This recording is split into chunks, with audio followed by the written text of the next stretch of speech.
All right, New Zealand is a good cricket team, but they've won just one of their last 32 against Australia. Nathan Lyon taking the Devils figures, 6 for 66, to spin the Aussies to victory in Wellington. Great performance from Nathan Lyon. It was a great performance, Tony.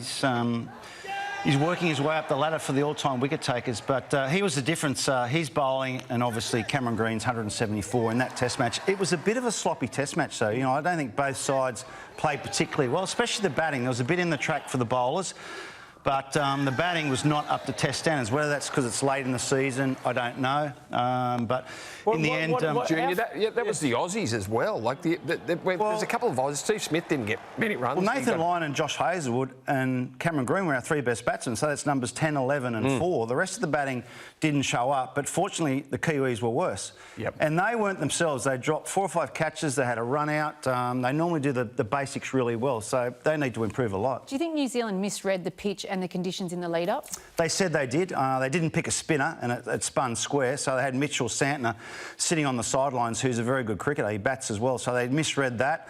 They've misread him a few times, the coach and the captain said, so that didn't help. But I just feel like there's a mental block with the New Zealanders beating Australia. I mean, they should have found a bit of solace from the West Indies beating Australia in Brisbane. I mean, the West Indies are nowhere near as good a side as New Zealand. Yeah. And they beat Australia, so they've got to find something up top to beat Australia.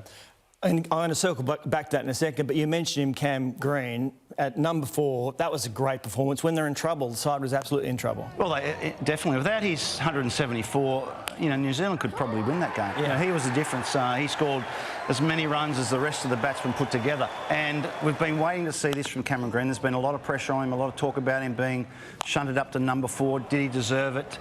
I think he's going to be a great cricketer for a lot of years. You know, he's got his confidence now with the bat. He bowls 140 k's an hour and he catches like he's got buckets at the end of his arms. Just quickly on Lyon, how far away is he from... You're talking about the wicket records before. Yeah. How far away is he, and can he get there? Well, he can. I'm just looking at Warne, 708 wickets. Yep. Nathan Lyon, 519. Now, that's 189 behind, so let's call it 190 or round it off. Mm-hmm. Nathan Lyon gets 4.1 wickets per game. So, and 12... Test matches a year, that's what Australia averages, so 12 fours are 48, we'll round it off to 50. Mm-hmm. So that's nearly 4 years. 4 years he could do it. Well, didn't he say he wanted to go... I like rounding it off. I know you do. The glasses are really helping with your maths. Yeah. Jimmy Anderson's still playing. Yeah, so and he runs up. Well, he's got a long run up. So Nathan Lyon just ambling in and... He could get Warnie's record. That's massive. He could. I mean, he had a calf strain during the summer, but bowling off spin, it's not that... physically demanding. It's not like a leg spinner or a quick bowler where you put a lot of effort into it. Not saying you don't put effort into it being an offie, but I've bowled a few offies myself. You can just, you know... It's easy. Exactly. That's right. Even easier batting against him. So he could do it. Yeah, he definitely could. Someone, as you mentioned, seems to step up with the batting when needed, but the top order has had its problems. Maybe most concern at the moment is with Marnus Labuschagne, whose glorious Test run certainly looks like it's stalled just for the moment. But coach Andrew McDonald isn't panicking yet. We want the top 6, 7 batters to be performing as a collective. So I think while the rest are performing around that, I think, and you're winning games of cricket, I think the concern levels are fractionally lower. Can he perform better? No doubt about that. Does he know that? He knows that. Is he working on it? Yes. Andrew McDonald interviewing himself there. Thank you for coming in. Do you want me to try that? OK, I will. What do you make of what he's saying? Can you carry a player in a Test side for a while? You can. You can carry 2 batsmen, I reckon, out of 6. Right, if the other 4 are going well, you can carry 2. And we are carrying 2 or 3 at the moment. The thing with Marnus is he sets such a high standard. He's averaged 60 for the first part of his career, which is almost impossible to keep up with. But the worrying sign for me about Marnus is he's so intense. Yeah. You know, he's 24 hours a day, eats, sleeps and drinks cricket. And I wonder, when you get in a bit of a rut, you know, is that going to suffocate you? So he needs to sort of break free of that. A mate of mine saw him in the department store before the Christmas Boxing Day Test. He was in there with his tracksuit on, he had a backpack on, and he had his bat, and he was shadow batting in the department store. I'd say that's a problem. Yeah. That shows you. I'm going to call that a problem. I'm going to say he needs to lighten up a bit. Like, what do teams do? Like, when teams are struggling and going through flat periods, they normally just go and have a beer together and just relax and forget about football.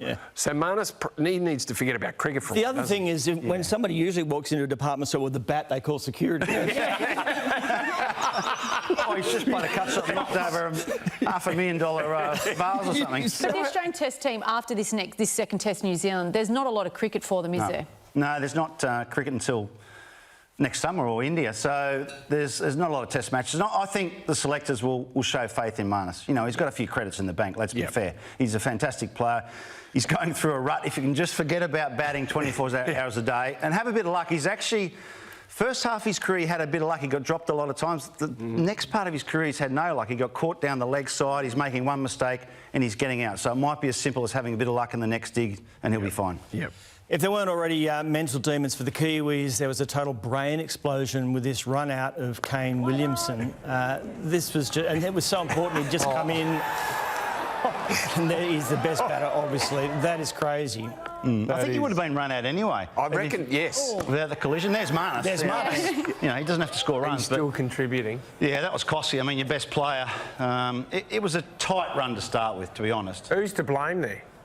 Well, it's like when you walk down the street, you know, when you're walking towards someone and somehow you're just drawn to each other and you just crash into each other. I don't know why that happens, but it happens a lot, doesn't it? You dance the same way. It happened to you before, Junior? Yeah, Junior. It's happened to me once before, yeah. But I come out on the right side of the ledger. Here we go. Yeah. This is very, very similar, as you'll see, you and Matthew Elliott batting against the West Indies. Look out.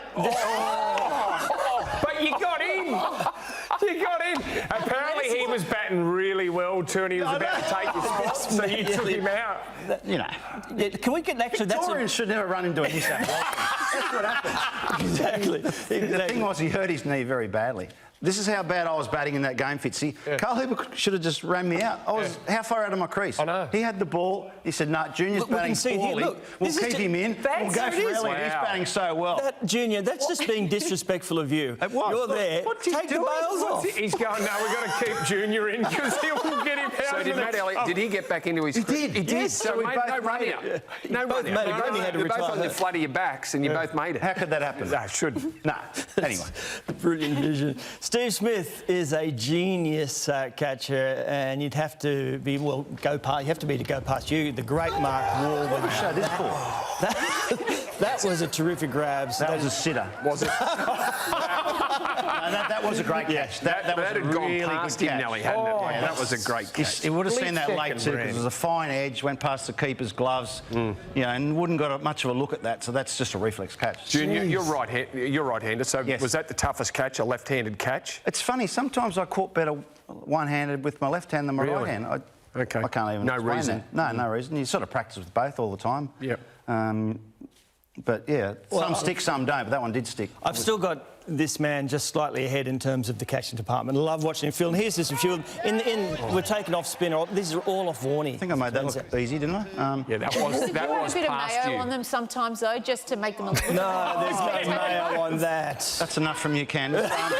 Look, that one you actually moved away. You did Yeah, well, I put a had to bit give of mayo myself on that. room. Now, I had a bit of mayo on that. Yeah, I should have got two hands there.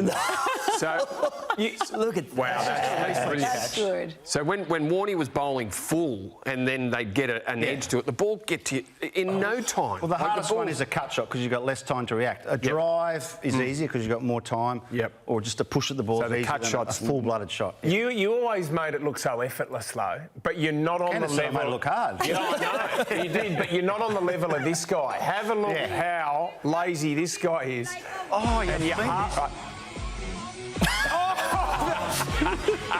You can tell that he was. He That's a mug glare in it. He has left a couple of nuggets in his axe there because that. And look at him. That is a crazy catch. He went on to make a ton with one hand after that. Some rule he had to catch it one-handed. one-handed. Yeah, do you know, you took, I think, 38 of your 181 catches off Warne. Well done. I didn't know that. Yeah. Yeah. 39. Well, he's a pretty good bowler. So The voices in my head are saying 39. I took a couple at short mid-off as well.